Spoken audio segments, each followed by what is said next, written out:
Hai semua, Assalamualaikum. Kali ni Cik Nam nak share 2 resepi untuk hasilkan dessert yang memang ngam sangat. Yang tengah viral tu, pertama kita buat biskut Lady Fingers buatan sendiri yang gebu, lembut di dalam tapi rangup kat luar. Kita akan guna biskut ni untuk hasilkan tiramisu versi tanpa telur yang sangat light, creamy dan cair di mulut bila makan.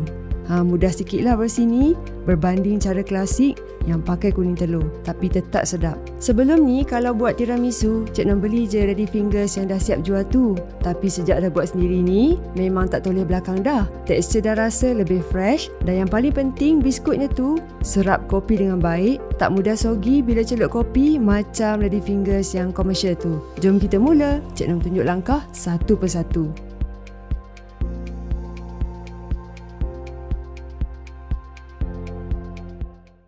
Okey, pertama sekali, Cik Nam guna 4 biji telur. A boleh, B boleh. Asingkan kuning telur dalam satu mangkuk dan telur putih dalam mangkuk lain. Dalam mangkuk kuning telur, Cik Nam masukkan 70 gram gula caster. Kacau guna whisk. Electric whisk pun boleh, manual pun boleh. Kacau sampai adunan jadi gebu, tekstur jadi pekat tapi berdebu halus sikit dan jadi kuning pucat. Dan setengah sudu kecil esen vanila. Boleh cuba buat ribbon test. Kalau dah nampak bentuk macam ni, kira dah okey. Cara ni adalah macam cara buat bahulu pun ada. Okey, next. Untuk meringue, pukul putih telur tadi dengan garam pada speed sederhana. Pukul sampai berbuih dan mula kental. Lepas tu masukkan 30 gram gula caster. Masuk sikit-sikit sambil pukul terus sampai jadi soft medium thick. Sekarang kita combine, ambil sikit meringue dalam 1/3 bahagian. Ayak 110 gram tepung kek, ni yang pertama ayak. Kemudian ayak sekali lagi tepung kek ni bersama dengan 12 gram tepung jagung. Terus ke dalam adunan. Ayak tinggi-tinggi biar tepung tu jadi ringan tekstur dan trap udara. Fold lagi sampai sebati tapi jangan terlebih gaul ya. Takut hilang air pocket nanti. Itu yang buatkan jadi naik gebu dan berongga tu. Lepas tu kita masukkan baki meringue tadi dan fold perlahan-lahan guna spatula je. Okey, dah siap. Boleh masukkan adunan dalam piping bag. Cik Nam potong hujung kecil je dalam 1 cm lebih sikit. Pipe secara lurus. Kena jarak sikit sebab biskut ni akan kembanglah masa bakar nanti. Lebih baik korang guna nozzle yang bulat tu. Tapi nozzle Cik Nam ni hilang pula. Mana pergi? Tadi cari tak jumpa. Tabur gula icing atas permukaan. Dan kalau nak ada efek rangup crackle, Cik Nam buat cara tabur 2 kali. Ayak yang pertama, lepas 30 saat, ayak lagi sekali. Panaskan oven dulu 180 darjah Celsius. Ikut oven korang juga Bakar dalam 12 ke 15 minit atau sampai warna nampak perang keemasan. Bila dah siap bakar, ketepikan sekejap. Kemudian boleh alihkan atas wire rack masa masih suam-suam panas tu. Kita nak elak bahagian bawah biskut jadi lembap. Tengok hasilnya.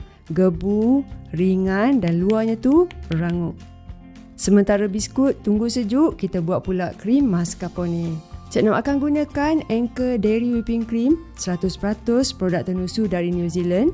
Berkrim secara semula jadi dan sangat versatile untuk resepi sejuk ataupun panas. 500 ml, yang ni sejuk dari peti ais. Putar whipping cream sampai jadi soft peak. Tekstur akan lembut macam ni. Licin berkrim. Tambah 90 gram gula caster.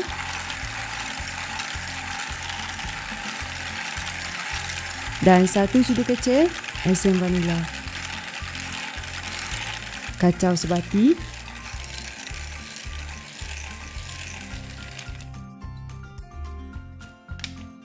Dalam mangkuk lain, kita kacau 500 gram mascarpone cheese.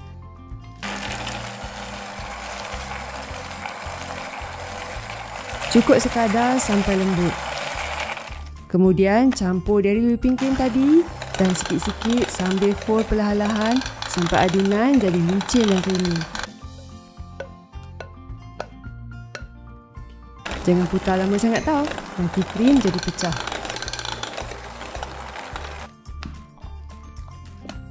Sekarang kita bancuh kopi pekat. Anda boleh guna coffee machine macam Cik Nam ni untuk ambil espresso atau boleh guna 2 sudu besar serbuk kopi dengan 150 ml air panas. Dan serbuk koko ni memang kena tambah untuk rasa lebih premium. Kalau suka boleh tambah juga sikit gula perang. Okey, masa untuk layering. Celup biskut Lady Fingers dalam kopi. Susun kemas dalam bekas. Biskut homemade ni macam Cik Noh cakap tadi, tak cepat sangat serap kopi dan memang tak mudah soggy dan berair. Lepas tu tuang krim mascarpone tadi, layer yang pertama. Ratakan. Dan ulang lagi sekali dengan lapisan biskut. Celup kopi. Lepas tu tuang lagi krim mascarpone untuk lapisan atas. Ratakanlah bagi cantik. Dah siap susun semua. Tutup, sejukkan dalam 6 jam macam tu. Kalau semalaman lagi sedap, rasa pun lebih sebati. Okey, ni dah sejuk kan? Sekarang masa untuk tabur serbuk koko. Cik Noh guna Dutch Process Cocoa Powder. Kalau buat bekas kecil-kecil, senanglah nak buat berniaga kan? Buat bekas besar, makan ramai-ramai memang seronok berebut. Okey, korang boleh cuba resepi ni nanti. Dan kalau dah cuba tu, taglah Cik Nom. Terima kasih kerana sudi menonton. Selamat mencuba dan jumpa lagi. Bye!